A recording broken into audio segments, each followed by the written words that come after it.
Welcome to Helping You Innovate in Higher Ed. 3 reflections since Bob and I wrote the book, Choosing College. We're here to help you think about how to harness innovation to help the students that you serve make progress in their lives. Super excited for this conversation. We're going to dive into 3 different reflections that we've had. Bob, thanks for joining me here. Oh, I'm excited to be here, and to be honest, it's not only for the educators here, but also the innovators in the market who are trying to help the educators as well. So this is for a broader audience to just help people learn better and understand your customer better.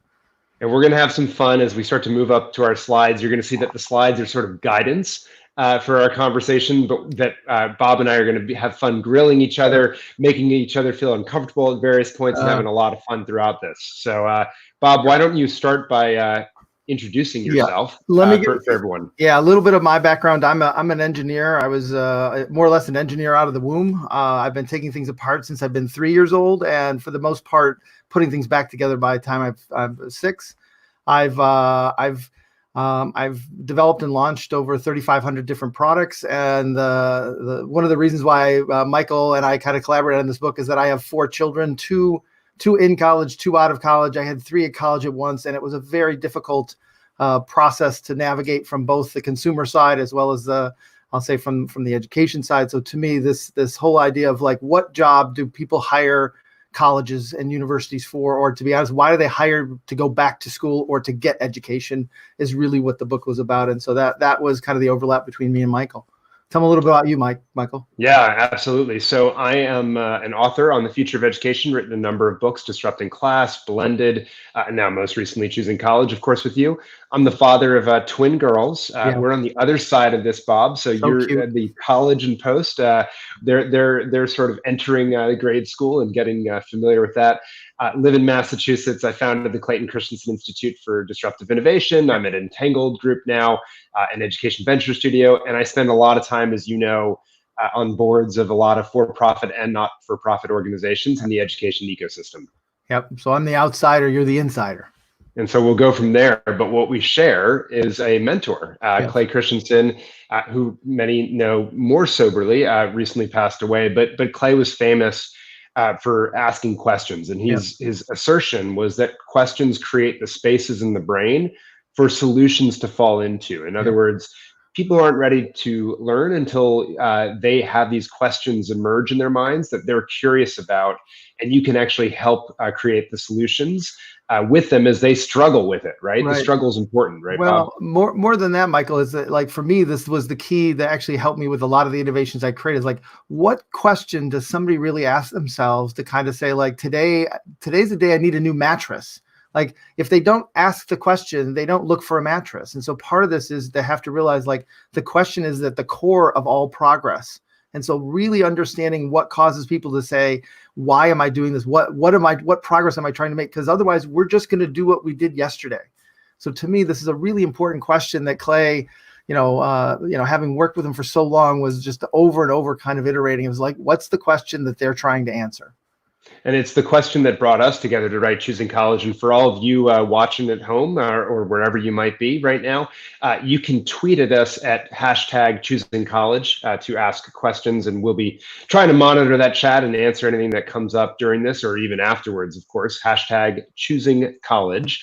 But the book really is not just about, frankly, choosing college. It's about all learning decisions that people make after their life. And what we've noticed, we'll go into a little bit of the summary of the book later on, but one of the things that we've noticed as we've sort of stepped back from it, and we've talked to a lot of folks, a lot of educators in the field, a lot of people thinking through this, is that the education market and the opportunity to serve many, many more people in their quest to learn, if you will, is wide open with opportunities. And 2 of the theories from Clay's research, one of them being disruptive innovation that he's so well known for, and the other being jobs to be done, which according to Google is actually sometimes more searched than disruptive innovation these days in the United States. So his 2 most popular theories, we think, have a lot to say about this topic.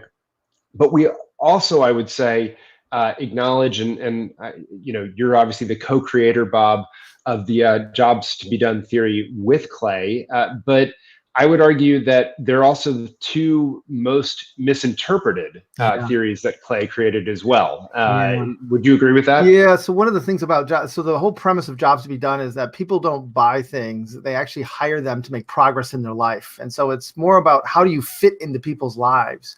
And the basic premise is that, is to me, is that the notion is that we can sit around and guess why people do it, but what you start to realize is that it's just not just what we think it is. It's actually, you have to listen to their stories to understand what were their struggling moments, what were the pushes that got them there. It's a very, very different kind of set of things. And so to me, most people think about a job as a very functional thing, but what you start to realize is this is the set of motivations, both functional, emotional, and social, that drive people. And so to me, let's hold off. Yeah, let's hold off on that a little bit, right? Yeah. Let's get into that in a second. Let me give the summary, if that's all right, Bob. Yeah, Can go. I?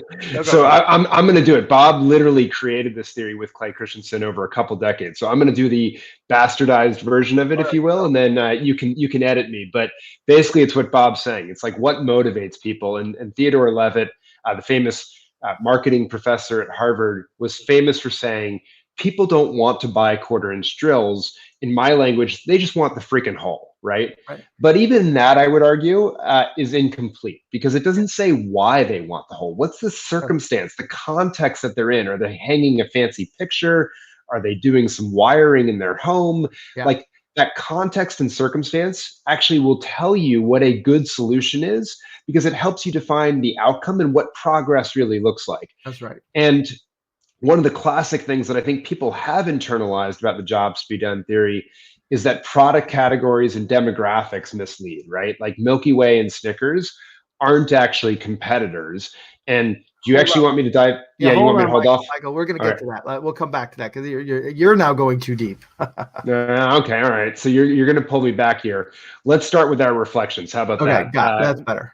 All right, cool. So the first reflection I would say that I've had is that traditional education continually sees the world through the supply side as opposed to the demand side. But I think it would help, Bob, if you sort of broke those terms apart, because they're not ones we really use in the book. Yeah. So when I was taught in school how to develop new products, it was really about like they'd tell you about having a business and a system that would create products, and that those products had features and benefits, and they'd have experiences and attributes. And at some point you talk about what you could make, and then you bring the consumer into it. And you talk about the fact of like, well, the consumer is, this old or has this persona or this demographic, and who can we target and who would want to buy our product? And so it's the notion of like, we would design everything from the left side over to the right side. And at some point the consumer was just really, a set of attributes, like I'm 54 and I live in this zip code and have this income, and I'm most likely to buy this kind of car. Right. But the reality is that, and most people say, well, we're customer focused because we're looking at the customer, but they're looking at the customer through their product. And what I realized is that at some point in time, that's actually not how consumers innovate. Consumers innovate in a very different way, what I call it the demand side. And so, the reality is, and again, the slide is pretty small, but it really is that a consumer will continue to do what they're going to do until they struggle. The struggling moment is the seed for all innovation. And if they don't actually struggle, they're just going to keep doing what they do. But the moment that they struggle, they start to think about like, well, what else could I do? And they create that space in the brain for a new solution to fit into. And then they actually have new outcomes that they want, new desired outcomes. And then they have candidates. Well, I could do this or I could do that. And they end up having hiring and firing criteria and trade-offs. And those together then form kind of like how the consumer decides to make progress. And you start to realize that that's just the exact opposite of how we actually develop products. We make a product and say, who wants to buy it, versus consumers want to make progress. And it's like, what combination of products have to fit in their lives to make it? So it's not just about getting, so my example to me on the education side is we worry about graduation rates and making sure that people get the diploma. And what the struggling moment is for what we found are things like, how do I actually go from a paycheck to a career? How do I actually get up my next promotion? And so the school is hired to help them do these bigger things in their lives and understand what it's about and put it in the context of it. And so you start to realize that at some point, what we would say are things in the category would compete, but they are not compete. And the reality is that they do, because of helping people, like getting a new job competes with going back to school.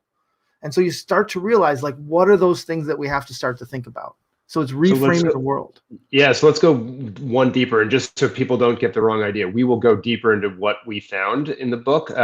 We'll give sort of a high-level overview, because the funny thing is, I think higher education right now is just totally trapped in this vortex that it's all about getting a job, Right. and getting a career, and you realize it's actually way more complex, Way than more that, complicated. and way more nuanced. But Bob, let's do that definition then of a job to be done is what? A job to be done is really this notion of this circumstance that they're in, where they have a struggling moment and they see the other side. Like, if they have a struggling moment and they can't see any other way to do it, all people do is complain about something. Oh God, this is horrible. I hate what I'm doing. Oh my, this. But the notion is once they actually can see what progress looks like, what the other side looks like, the fact is it's about understanding what caused people to do that. So it's almost like the dominoes that have to fall in somebody's life to say, today's the day I'm going to go back to school. Or what are the dominoes in somebody's life that says, today's the day I need a new mattress? It's the same kind of thing. And the reality is like, I don't really, like, if you think about that as a river, how many different ways can I get across the river? Well, I can teach them how to swim. I can build a bridge. I can get a boat. I can build a submarine. I can get a helicopter. There's 1,000 different solutions, but this is about framing the progress, both the problem and the outcomes that they desire, wrapping them together, and then actually then designing products or solutions to help them do that fit into their lives. And so it's taking that bigger picture and making sure we understand the trade-offs that consumers make to make progress. And so when you do that, we actually start to see, right, that we're unfortunately not going to have the animation on this one, Yep. but it's sort of like going from the notion of what to a Kindle. Like, how does that work? This is where I say, so one of the things I did is when I was 18, I met a gentleman called Dr. Deming, and he took me to Japan, and they taught me a method called the 5 whys. It's like, why do I want a drill? I want a hole. Why do I want a hole? I want a plug. Why do I want a plug? Well, I want to have a lamp. Why do I want a lamp? I want to read better. You know what? I'm going to go invent the Kindle.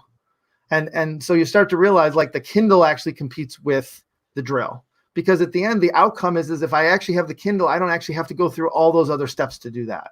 And so that's the point here, is we're usually so myopic on what people want and at this level. But when we take a step back, we realize that there's actually a bigger context that they're in that has way more impact than just the details of features and benefits that we speak of. Makes a ton of sense. And what I think is so interesting, right, is that people, I think, in education, they sort of grasp some of what you have just said there. But my experience being out there is that people still think they can just be in a boardroom and like hypothesize about that progress that you just talked about. Yeah. And they end up just being very functional about it. Like, that's why I think we're so over indexing on, I want to get the next paycheck, or I want to get the next job, or something very transactional, because like that makes sense. And you can even see it. Like, Clay and I were guilty of it for years, where we would write white papers and we'd be like, we hypothesize that people hire college to have a coming of age experience, to transition to adulthood, to get a better job, to launch a career, language like that. And you realize that isn't capturing, right, like the actual language of the people, or these social and emotional forces of it. That's right. That's right. And so you start to realize that at some point there's a couple things. One is I think of jobs as a way to build hypotheses or identify hypotheses. I'm not trying to prove hypotheses. And so you start to realize that to actually create and to innovate, you have to have this round of work that helps you identify where people struggle, because you should have no hypotheses, right? And so part of this is that the other part to me is, when you do this, people can rationalize everything. Well, people will buy a new bed when it sags. But the reality is, people buy a new bed when they sleep in their Barker lounger 3 nights out of the week. Like, they realize that the Barker lounger feels better than the bed. They don't actually have a way to measure the sag of their mattress. And so as much as you want to talk about it really specifically, the fact is you realize that nobody actually measures the sagginess of their mattress. Yeah. So it's like I will keep harping on this, I think, throughout, is just my experience is people will say, okay, well, the job must be X, right? Because from the supply side, and this is the whole supply side, demand side thing, just Right? to make it sharper for people, because sometimes, your diagrams are a little confusing. But Yes, but the basic idea is that if I'm inside the institution or if I'm inside the education organization and I'm looking out, of course it looked like if I'm a hammer, every problem looks like a nail, basically, right? And so I can say, well, of course a student needs to do X, and therefore I will give them Y, right? But it doesn't look at it from the demand side of saying, what are the social and emotional things going on in that student's life or that adult's life that cause them to say, today's the day, holy cow, I'm going to enroll. And like, what are the set of factors and so forth going on them? And the thing that you've said to me over and over again, and it struck home because, we wrote about this in Disrupting Class and Yep. Blended as well, that we would sort of make up jobs to be done in our heads. Yep. But unless you actually observe people in the wild, and I guess that'll move us maybe to the second reflection. Yep. Unless you actually observe people with the struggling moment and making the trade-offs and making a decision, it's really hard to actually understand the job to be done and get to this moment where we can actually, you can literally look at people playing out certain things. You told me I was going to get a minivan like 5 weeks before we bought it, right? Because we can predict people's next steps because we actually start to understand causality and how the dominoes line up. That's right. And so part of this is that we usually don't pay attention to the actual kind of patterns that happen because we live life in the moment. And so when we ask people to connect the dots, they actually like, why'd you buy the minivan? Oh, we needed more room. It's like, no, there was a whole bunch of reasons. Like, look, the old car had a lot of miles on it. The fact is that at some point you anticipated traveling. Like there's like these pushes, these pulls, these anxieties, habit that actually like laid out why you were going to do what you're going to do. And then from that, we can actually see what's going to happen next. And so part of it and by the way, only my wife could drive in the old car because the freaking car seats didn't give me enough room to back up. But that's exactly a different story. But this is the point, is that you start to realize is when people say they don't have enough room, it's not enough room from that perspective as opposed to enough room to travel. It's kind of like, and the other part is like, it's time to be an adult. It's, well, what if we're going to pick up somebody else and we want to go on a play date? Like all of a sudden you start to realize we can't socialize with it. So you start to realize there's all these other things that shape into it. And let's be clear, you didn't want really a minivan. Nobody really wants a minivan. Maybe you did, but the reality is like most people don't want a minivan. And I always say it's a $28 billion market that nobody wants, but they all come to the conclusion like, look, I can get in, the kids can get in and out. They can buckle themselves in the seats. The seats are lower than usual. They're not really comfortable, but the kids can climb into them versus a Suburban. They can open the door. Like there's all these things that make it the right hiring criteria for that point in your life. Right? All right. So talk about this. So the reality is that the way we look at this is we look at that people, there's causality, not correlation. It's not the fact that I'm this old or that you're that old and you had twins. There's underlying causal mechanisms that happen in people's lives that say today's the day they're going to do something different. And there's a push of the situation. There's a pull of the new idea of the outcome that they want. There's an anxiety force that actually pushes against it that says, oh, well, what about this? And then there's a habit of something that actually pulls them back to the past. And part of this is to realize like, the top two are usually always those things we talk about. The push, what's the problem? Or the pull is like, what are the benefits? But it's the anxiety and the habits that actually are the things that are actually more important to understand. And nobody can articulate in the movement of when they're in the midst of it. So we talk to people who went to school. We didn't talk to people who wanted to go to school because they didn't make the decision and they didn't make the trade-offs. The other framework, do you have the other framework? Are we doing the next one, which is the timeline? Right. So the other part of the framework is to say that things happen as sequence. There's a causal set of mechanisms. There's a first thought. There's then what we call passive looking, where there's no purpose, but I'm gathering information to learn enough and to figure out what to do next. And then there's what we call active looking. And there's some event that causes you to go from passive to active.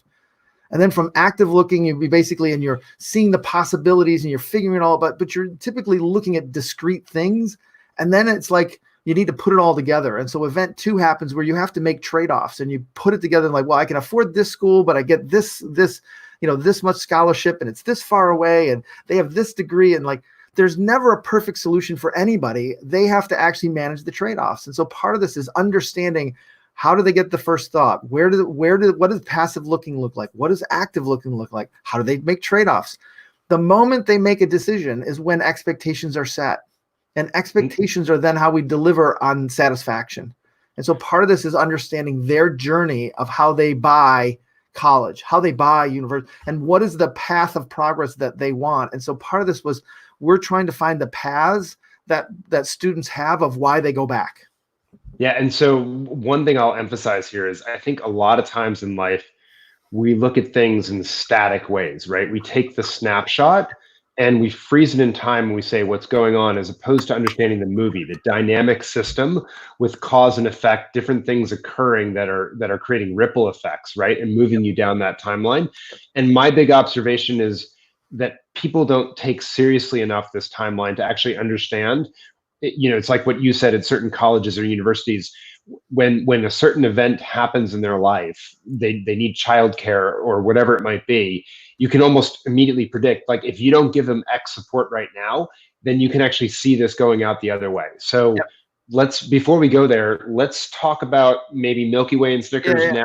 Would that be all right? I think this is a good time to talk about those, right? So here's the thing: is most people think that Snickers and Milky Way, compete with each other, right? Basically they're both candy bars. Well, they're both candy bars, right? Right. They're both made by Mars. They're they actually have very similar ingredients. They have caramel. They both have caramel. They both have chocolate.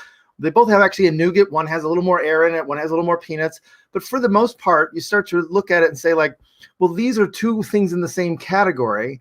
And to be honest, when I went to work with them, one of the things they talked about was like, well, let me show you about the person that we're really targeting. And ultimately, they wanted to actually help increase Snickers sales.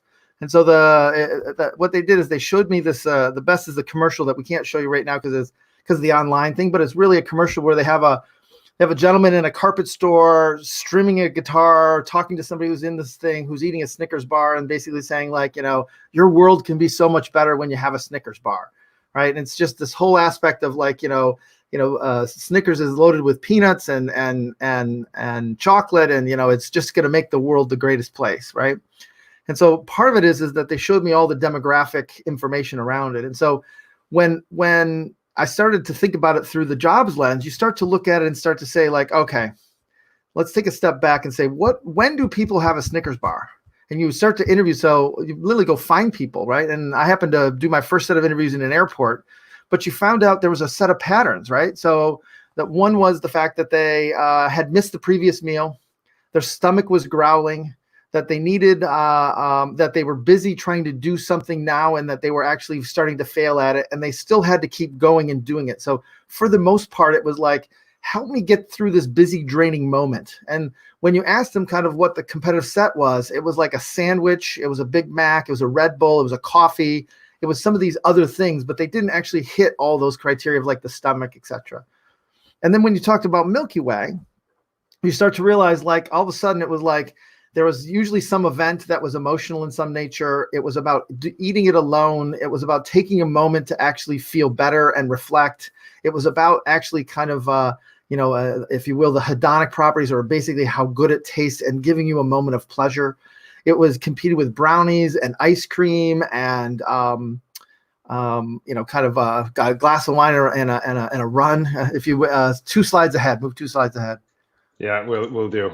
And what you start to realize is that when somebody thought of a Snickers, they actually never thought of a Milky Way. And when they thought of Milky Way, they never thought of a Snickers.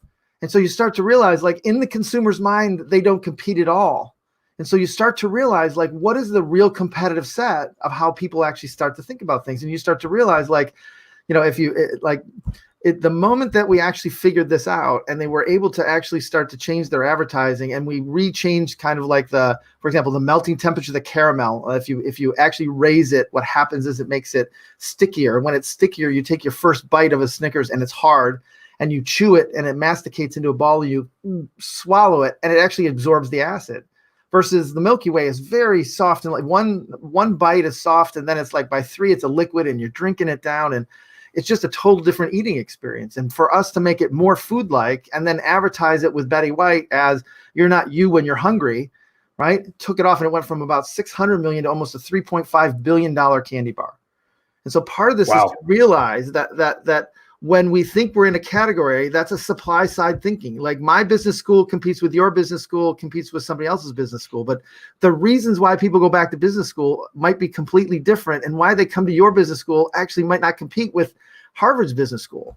And so you start to realize that all of a sudden it's like, we keep thinking of because we call it a theater. A movie theater competes with Broadway, but that's not true. And so part of it is rethink about how we think about those things.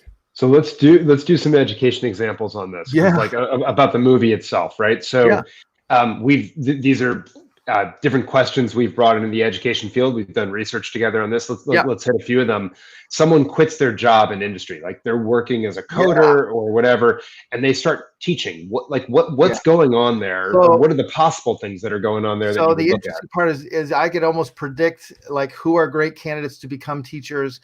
It's almost like they went to school, they're in a profession. It's an accounting, it's nursing, it's engineering, and it's not what it meant to be. And the fact is that they're doing well, but at the same time they're either commuting a long way or they're traveling a lot, or they're doing like at some point they're missing their family.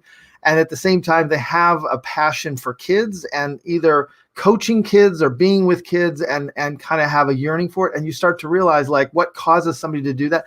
And these are people who will take a significant pay cut.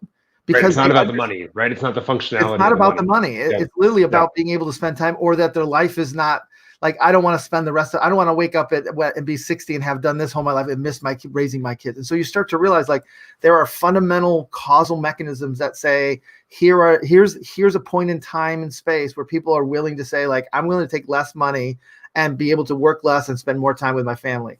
And it literally is a very predictable equation.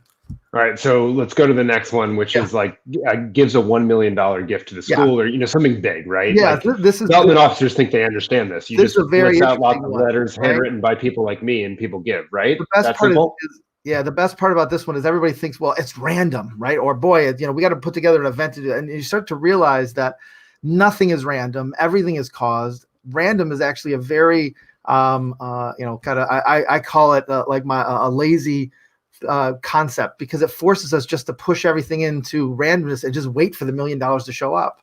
But you start to realize that people who write a check for $1 million are literally, they have causal mechanisms. There's certain things happening in their lives. There's certain outcomes that they want. There's certain things that sometimes they want, that most people who write $1 million check actually don't want to be known that they wrote $1 million check. Somehow the people who feel like they need to have their name put on it makes everybody feel like they want to put their name on it. And the reality is like, that's just not the case. And most people who are writing $1 million check, it's about paying it forward. It's not about paying it back. This school happened to be here when I was, when I didn't even know it existed, and I wanted to be here for the next people to find it so it's not gone. Or that. How would you know, Bob, how would you know if someone cared about their name or not, right, on the building? At some point in time, the question gets back to is ask them about their legacy and what they want from the legacy, and whether the first thing I would say is, if they say they feel lucky, they don't want their name on it. Right? It's like if they said I did hard work and I've earned all this and I want people to know it. It's like, it's typically that they'll want to basically make sure that everybody knows about them and that they did it. All right. Well, the majority of donors actually don't want their name on things. Yeah. Right? That's the super other part interesting. is another person will write $1 million check because they have a passion about something, and they really so there's like these 2 or 3 different pathways. And so it's not just about $1 million. It's like, the one path is I want to pay it forward. The other path is literally like, I want to actually be behind something because I have a passion in it, and I want to not only give you money, but be part of it. So it's a way in which they can bring robotics to your school, or a way in which they can bring something new to the school, and they want to be part of it and learn as they bring it. And so for them, it's a lot of times giving money so they can actually be part of it and feel like they're part of the community. It has way more of a social impact than that functional aspect in both cases. So let's do the third one here, which is, someone's dropping out of college, and they choose to enroll in a coding boot camp. It's going to be a much narrower education in computer science, right? It's going to be more tailored to industry. What's the causal mechanism there, and how can we predict it? 2 underlying causal mechanisms, 2 different pathways here. One is this notion of like, I really don't know what I want to do. I feel like I went to school to kind of figure it out. I'm not figuring it out, and it's moving too slow, and I'm not actually successful. And so I'll end up kind of taking a step back and saying, like, what can I do to actually start to feel progress? And so it's, how do I step it up? And so you start to realize that people will do that way, way faster. And so you start to realize, like, people would much rather make the trade-off of not getting the degree, getting a job that they can actually go do something with and feeling like they learn on the job than learning in the classroom. And so part of it is that context of I'm not learning either fast enough or I'm not learning enough in the moment. Yeah, and it's interesting from my perspective, something that I think we heard a lot of times when we saw students do this was they were somewhat aimless, and then they like found the path, if you will, and they said, how can we move as quick as possible through? And the college was structured such that it had almost it had too many requirements and diffuse things. They didn't understand sort of the social and emotional anxiety that the student might be having in the circumstance of, like, people are depending on me to get into the job force, into the workforce now, whatever it might be, that there was a set of conditions, and they were almost throwing up hoops in front of them that were preventing them. The second thing I think that we also saw is an interesting one, which we'll get into a little bit later, but it's almost the reverse of this, which is some schools have actually started to create more tailor-made, like, guided pathway programs where you have no choice whatsoever. It's basically the equivalent of a coding boot camp. And what's interesting is, like, that works really well for the student who has some clarity about what they want, but it doesn't work if that student actually isn't ready. Like, they don't know enough about what they want or who they are yet to jump onto that train without some exploration and some ability to prototype. So this is a good segue into the notion that most people we've had an obsession with efficiency and standardization for the last 25, 30 years. And that we keep thinking if we can be more and more efficient, we can actually lower costs and affect more people. But the reality is the market and the buyers have gotten more and more actually savvy than we were. Like, we buy better than we bought 10 years ago, if not 30 years ago. And so all of a sudden we had really not much choice, where now we have a lot of choice and we're well informed. We have to realize that one size does not fit all anymore. And the fact is that we need certain amounts of scale, but the reality is that scale should not preclude the fact of the progress that the consumers are willing to make, because that's what they're paying for. Yeah. And so being able to recognize that on the front end where a student actually is really important. So the fourth one that wrote up here is just an interesting one, because I think I can say this. You worked with Ant, a tutoring company that works a lot with colleges and universities across the country now. But they saw a really interesting thing, which was that people would start signing up for tutoring literally while they were being onboarded into a new job function at work. Like, not once they were in the job, like struggling with a problem, like while they were being onboarded, they would sign up for tutoring. What was going on there? Yeah. So this is the aspect of, like, they realized, for example, I can think of like 4 or 5 different stories, but one story was, I got a job. I was supposed to know SQL Server. I knew it 3 or 4 years ago. I'm still certified in it. But as I realized I needed to actually, get brought up to speed on it. And you'd think, well, that should be a So wait a minute. My resume is lying, in other words. Right? Like, it's saying like I have the certification. That's true. It's theoretically true. But I don't actually have the competency right now. Right. But the aspect is, I can't ask the company to tell, like, hey, I want to go back to school and learn the new SQL. I don't want to basically, I can go read it from a few books. But you start to realize, like, it's very complicated. And we saw people going, like, you know what, I'd rather just pay somebody who already knows all this to tutor me in a either an online way or through a book to just, like, get me up to speed. And I'll pay $2,500, I'll pay $5,000 to actually have somebody tutor me for 4 weeks to get me up to speed. And you start to realize, like, well, that competes with a class, it competes with a book, it competes with and you start to realize, like, these people are discrete things, but they're actually very, very important in certain moments in time. And all of a sudden it becomes a platform that they can connect people who have experience with people who don't have experience. And it's more or less like a mentoring platform. And so you start to realize it goes from tutoring to mentoring or coaching.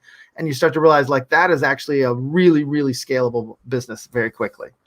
All right, so let's do these last two, which are actually K-12 focused. We won't spend a lot of time there because we know most of the folks listening are more higher ed, but buys a specific curriculum for a district. So this is off research, we should say, that you did with Tom Arnett at the Christensen Institute. It's coming out in published form in like 2 weeks, I think, or something like that. So or maybe it's days away at this point. But the point was that a lot of folks have wondered, why don't districts make what they call quote unquote evidence-based decisions, right? Like, why don't they look at the data about what a quote high quality curriculum is, and when it's the curriculum adoption time for grade 7 social studies, why don't they choose the quote unquote right curriculum? Wow. And so this is really cool, where you start to realize that the way the school started to frame its own context. And what was so interesting is, like, this one school basically said, so one of it was, it's time to step it up, time to almost like kind of time to rebuild. It's like, and they would build a case of how they were so bad. And in the big picture of things, they weren't that bad, but they were bad enough that they can say, like, we're going to buy off cycle. We're going to restructure it to actually include teaching and curriculum. We're going to redo we're going to go to these core things. And you start to realize, like, all of a sudden it's like, they're not buying on cycle for very specific reasons, where everybody kind of assumed everybody bought on cycle. And you start to realize the context by which the administration or the underlying kind of people who buy curriculum put themselves in determines how they're going to buy. And so understanding that there are 4 different pathways or 4 different kinds of ways people are framing it helps people who actually build curriculum to now sell it differently, as well as understand, like, when I'm in this one job, we should actually be very heavy on teacher, training and what do they call that? Professional development. Development time versus no, they just want to make sure they have it current and it's got good supplements, right? Yeah. So it's actually, just to interrupt for one sec, Bob. What's interesting, right? Like, so if I'm looking from the outside, say I'm a state superintendent or and trying to figure out what's about to happen, if I see a district jump out of cycle to buy curriculum, and I see that they have low achievement test scores, I can almost predict with certainty that there's some pressure from the board to step it up and change things. And that if they're moving toward a curriculum adoption, that actually they're going to be looking at the evidence about what moves the achievement needle. But I can also predict that means that if a district, tell me if this is wrong or not, but if a district is just adopting on cycle, they're going through their typical process where a curriculum director is leading a bunch of teachers through the process, that sort of evidence about bolstering achievement is actually not likely to be the thing that they're most interested in. It's going to be much more, does this engage my students? Does it radically shift my teaching? I don't want it to, things like that. It also has a little bit of use it or lose it. Like, if we don't do it, it'll be out of cycle. But the other part is, if they're actually going to go off cycle, that means they're actually sacrificing other things. And that 2 years from now, they're going to need help. Like, we can actually see and predict what will happen next because of understanding it from a causal mechanism perspective. This is not correlation is like over what time frame. This is actually trying to understand, when these 3 things happen, that's going to happen next. And when that happens, this is what's going to happen after that. And so it's literally being able to see the movie as opposed to a point in time and understanding how things connect. Cool. Let's actually skip the last one and move on to our third reflection, which is, there's just tons of non-consumption out there. We obviously have a very specific set of definitions of what non-consumption is, but broadly speaking, we'll dive into the nuance in a moment.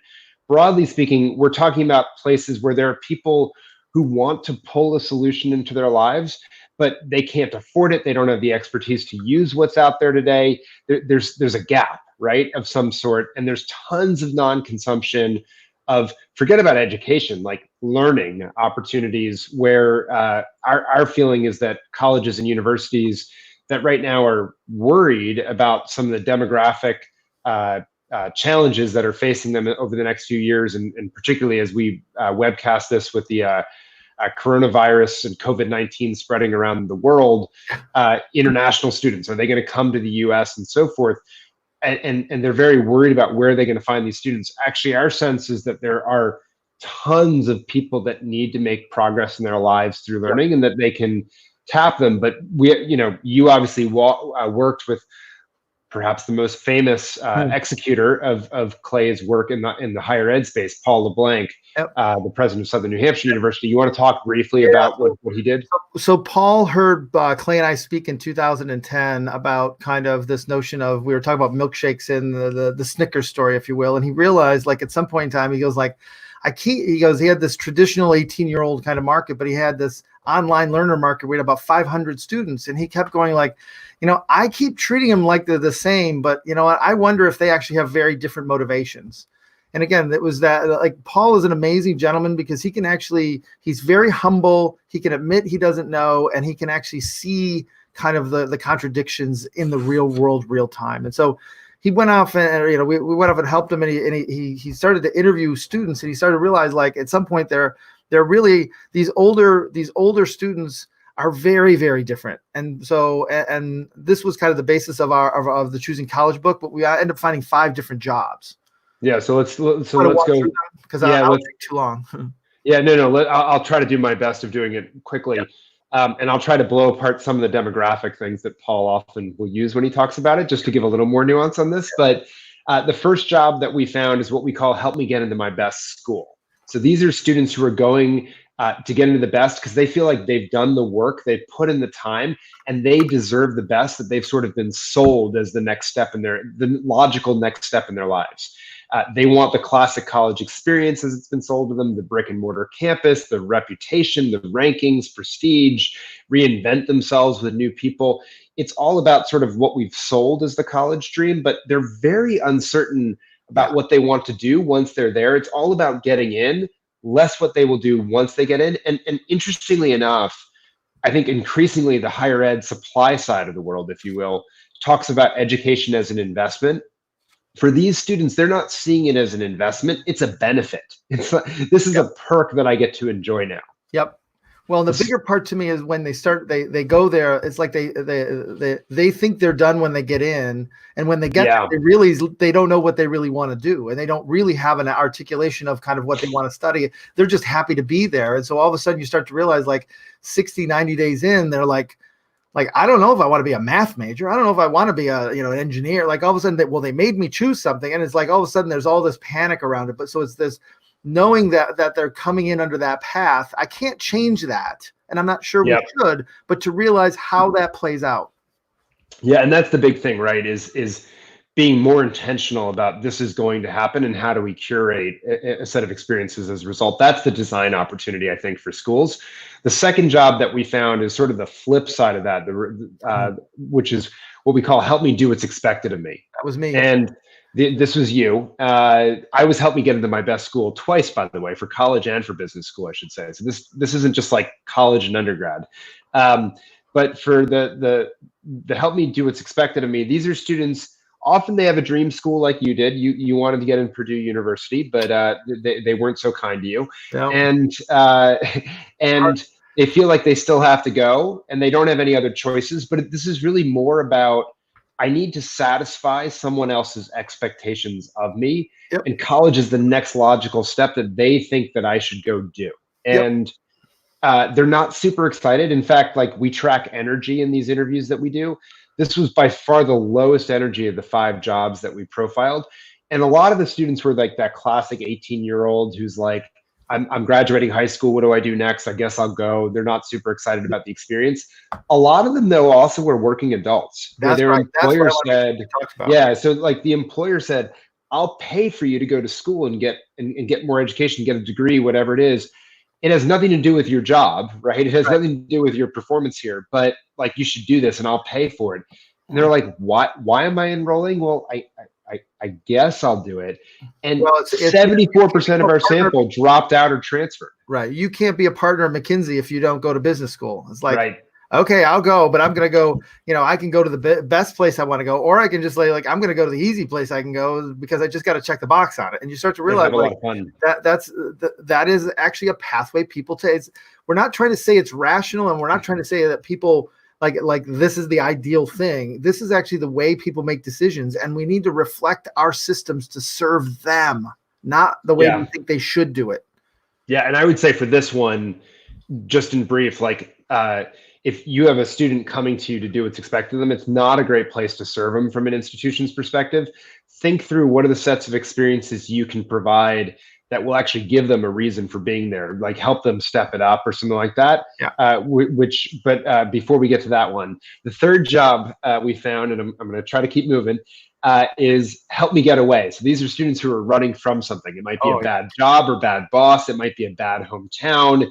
It might be a bad family relationship, abusive stepfather, whatever it is. They're running from something.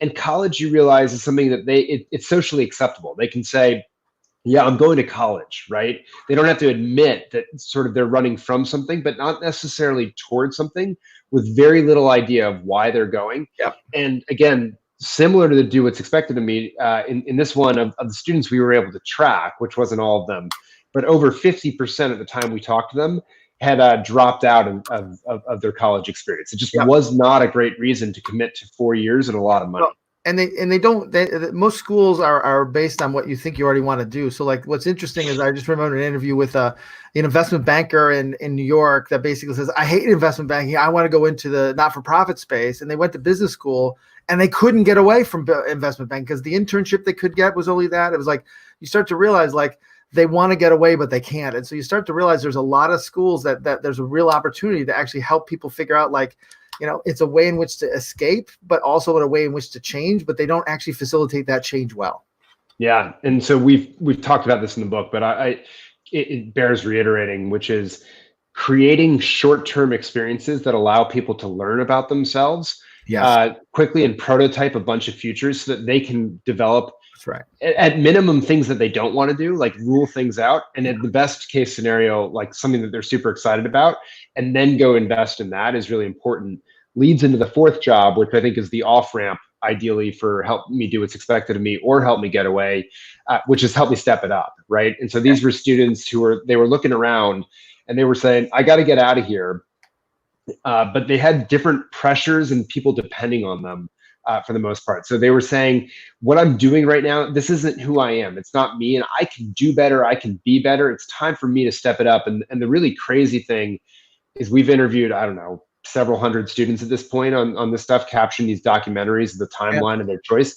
And almost every single one of them uses that exact language. I needed to step it up, right? It's like eerie because no one gave them the script. My favorite was time's running out. It's now or never. There was like, they would all say that, right? If I don't do it now, I'm never going to be able to get this done. And it's just that sense of urgency. And the coolest part to me is how they can see beyond school. They have a very clear horizon that is farther than school, where the other ones you found like getting to school was the time horizon and they had no idea what was after that.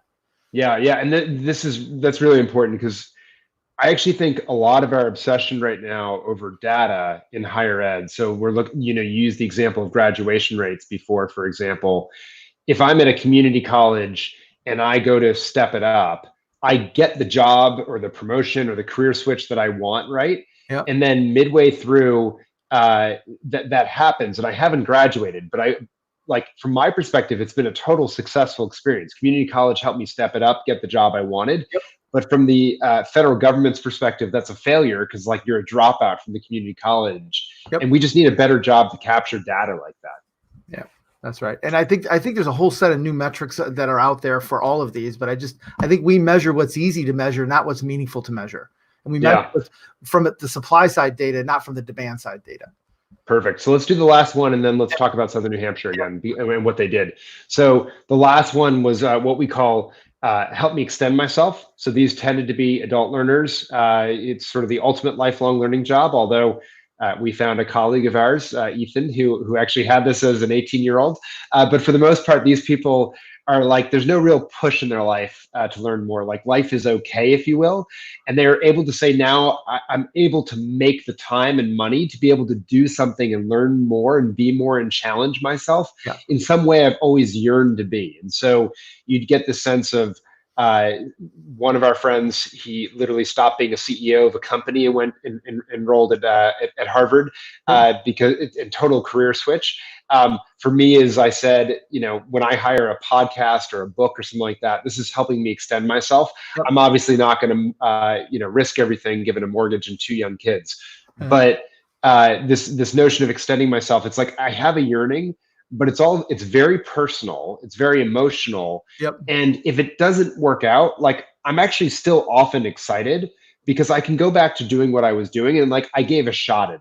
I was super clear about I've always wanted to give a shot at this and try it. Right. Yeah. I think the other part is that On the push side, they're lacking a challenge, and so they used to might have gotten the point where they were challenged at work, and now they're in a position where they actually it's easier at work, but they want a challenge of some way, but they can't like move, and so it's like, you know what, I'm going to go back to school so I can actually challenge myself, and I'm going to go get a degree in something that I don't know, and so you start to realize like there's this whole aspect of going and getting, you know, it's that notion of learning and learning something new and bettering myself. But it's not like I'm going to change my whole world around it. So let's quickly do the Southern New Hampshire story, because basically I would argue that what Paul realized was that the quote unquote adult learners, which aren't always adults, but in their case often were, these online learners, they were in the help me step it up job. That's and right. The brick and mortar campus was serving people in the help me do what's expected of me, help me get away, and help me get into my best school job.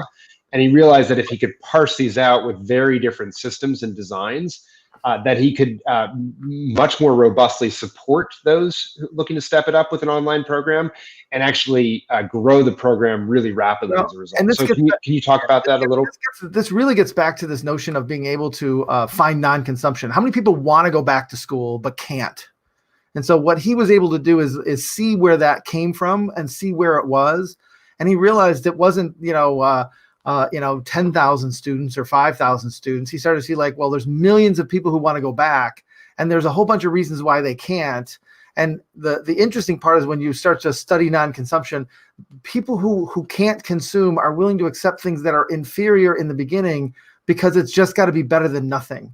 And so he really tapped into this notion of like, how do I go help people who, hate being a nurse or a teacher and want to become the nurse wants to become the other, the nurse. And you start to realize like all of a sudden it's like, how many people want to step it up and do something else? Or I went to school 3 times and I kind of, I don't really have a degree. I've got this debt and it's like, I've been living paycheck to paycheck, but now I got a family. And so he went off and did basically did a test ad, and he started with basically a story of a guy who was in a lumber mill cutting wood. And basically, it shows him as a blue collar, but it's a single dad that all of a sudden has to basically, step it up and do a different job. And he ends up getting a project management job. And at the end, it says SNHU. And he showed the ad for like a month. And this is a school of 2,500 students with 500 online students. And he got almost 10,000 applications or requests for basically what can I do from 1 month's worth of ad. Right. And the people in the admissions department started to go crazy. And they were like, wait a second, we can't process all that. And he's like, what do you mean? I mean, they can start tomorrow. And it's like, yeah, but it takes us, 5, 6, 7 months to process all that. We got to basically make sure they have all their credentials. We have to basically, and you start to realize, he goes like, I need you guys to do this in a day, not in months. And they're like, well, we can maybe get it better and more efficient to do a little bit better, but we can't get it to a day. So he takes a small team, puts them in a corner and says, look, I'm going to treat this as a completely separate thing, because these people are working. And if you can't actually help them right now, they're most likely not going to make it.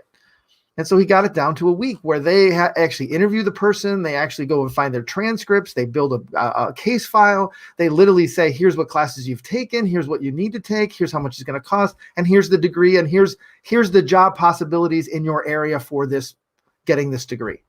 Real quick, Bob, just like 2 things that occur to me. Yeah. One, I think a lot of people, when they hear our language, that you've got to set up a separate unit to deal with disruption, which is what Paul did here, right? Like Southern New Hampshire Online is lower cost. It's more affordable, more accessible, yada, yada.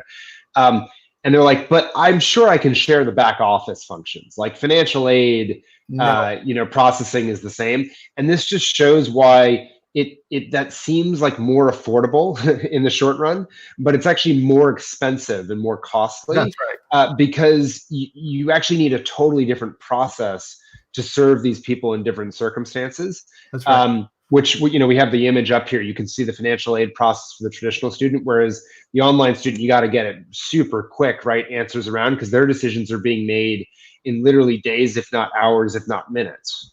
That's right. That's right. And because they have scale, they can do it. They actually can do it different ways. The other part is the expectation is very different, because it's everybody else is looking at other schools. These people typically aren't looking at other schools. They're just looking at SNHU.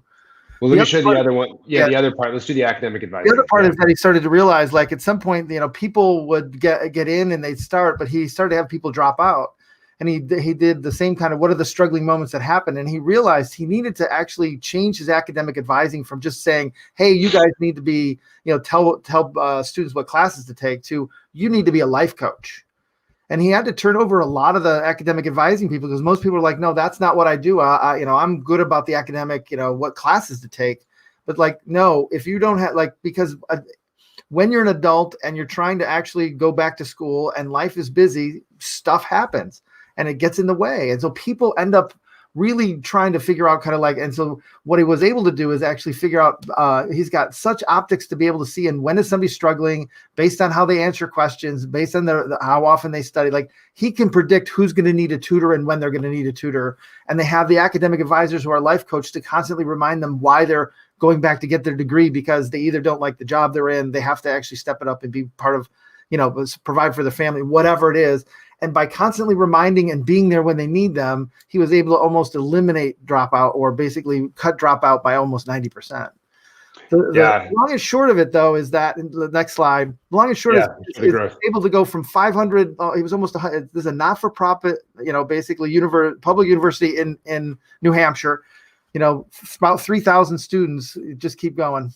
I'll show the full thing. Took it from in 10 years, he took it from basically about 3,000 students to 130,000 students.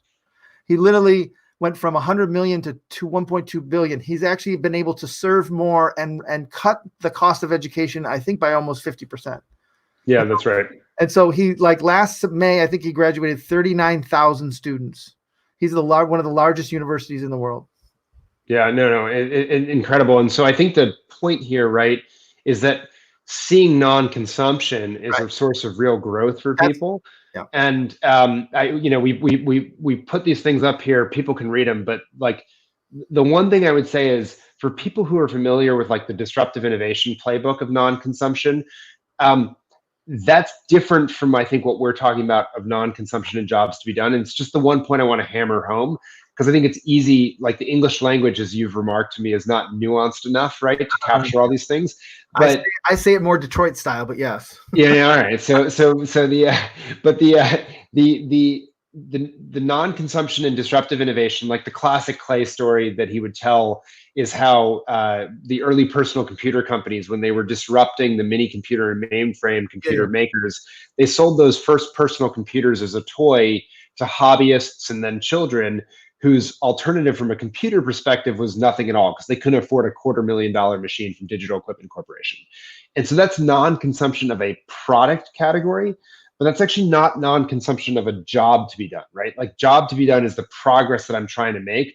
And presumably there are other things in the world that hobbyists could hire to help them make progress. But it's once you understand that circumstance and that what progress looks like, non-consumption gets actually a much richer viewpoint of what it is and how you have to compete against it, which is literally, again, you're competing against nothing in some ways that fits the bill right now, but how you compete against it actually becomes much more clear, so that it's not just launching a product that you see people can't afford, but it's launching a product that actually helps them make progress. Yep. And you start to realize that there's I go back to the camera on the Apple iPhone, right? And what you start to realize is the fact is how many people wanted to take a picture but couldn't. And the fact is the entire industry just focused on making better equipment and creating better pictures. Yet the Razor, which again I'm dating myself probably, was a good enough picture because it was better than nothing. And it's to the point where now the business model has changed, where you're not buying a phone, you're actually buying a camera that is a phone. And it's more about upgrading in that perspective. So there's real growth usually comes from what we would call the low end of where people want to do something, but they can't. It comes from non-consumption. It doesn't come from better performance on all dimensions.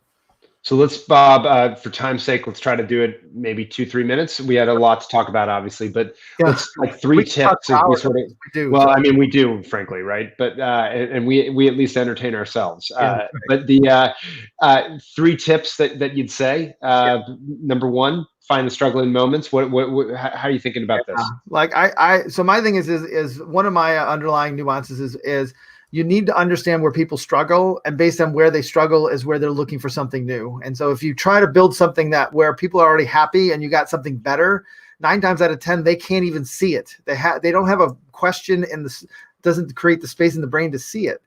And so part of this is focus on where the people struggle and they want to do something else and they want to be better.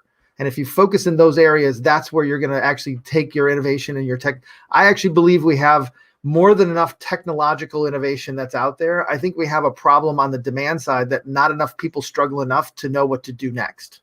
So tell us quickly. So people can't see the animation. There's Southwest Airlines. You need to get away. You're trapped in a cage, stuff like that. But why is the common application up here on this slide? Oh, I have the common app up there because at some point the fact is I actually think it helps. It makes it easier for quote people to actually apply, but it doesn't actually differentiate. So emotionally, it actually creates a struggling moment to say, how do I differentiate myself as a student? So you made it as a supply side innovation to help you and make it easier for people to apply to more places. But that's not actually what the application is about. The application is about differentiating myself. And so all of a sudden, the fact is it was an efficiency innovation that literally destroyed differentiation of why people want to actually go back to school. Yeah. So second one, we talked about framing the progress first, not products or services. I think this jumped out of our literally jumped off the screen as we were talking about this, but it's the classic Einstein quote that's cut off. So I'll read it, which is, if I had an hour to solve a problem, I'd spend 55 minutes thinking about the problem and 5 minutes thinking about solutions. Yep. And the problem to me is a two-sided thing. It's the yin and yang of the push of the current context of why I need to change and the outcomes that I want. And so when people talk about like, I want to go where there's a great football team, you got to ask why 5 times. Is this because you want the social side? Is this because there's, it's going to have funding? What are the reasons why that's important? And you start to realize like, it's not what you think it is. It's not that they need a better drill. It's that you need to actually create the Kindle. Yep. And so then this one is my favorite third final tip, which is identify the trade-offs and choose what to suck at. Yeah, this is important because in the end, you can't do it all. And the fact is that you start to realize like at some point in time, we end up averaging. So the most powerful book to me is by Todd Rose, Around the End of Average. And we end up averaging all this stuff and we end up realizing that we're not actually building something that's meaningful enough. And my friend Jason Fried, who I've worked with for 10 years, he says, you're better off with a kick-ass half than a half-ass whole. And the reality is like, I talk about Southwest Airlines, right? Like, at some point in time, people complain about the snacks on Southwest. Literally, their snacks suck. They're just horrible, right? They're very limited. They're not really good. They don't hold you over. But let's be clear, you're not flying Southwest because of the snacks. So they don't care that you hate the snacks. They're on time. They're low cost. They literally give you baggage. Like they've hit all the things. And so the moment that you actually get people complaining about snacks is typically somebody who's coming from Delta or United or somebody else.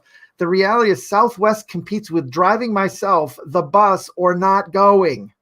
It doesn't compete with anybody else. You're passionate about this. It's jumping off the screen, but I think it pertains strongly to higher ed, right? We want to be good at everything often, and we try to be good at everything, and as a result, we end up suboptimal for all. And so, one of the things that I would just say is, I think it's almost easy to say, serving all the jobs that we found requires very different architectures and experiences in serving the students, and knowing that, to your point of help me get into my best school, day one they arrive, they're going to switch. Like, where are they going to switch to?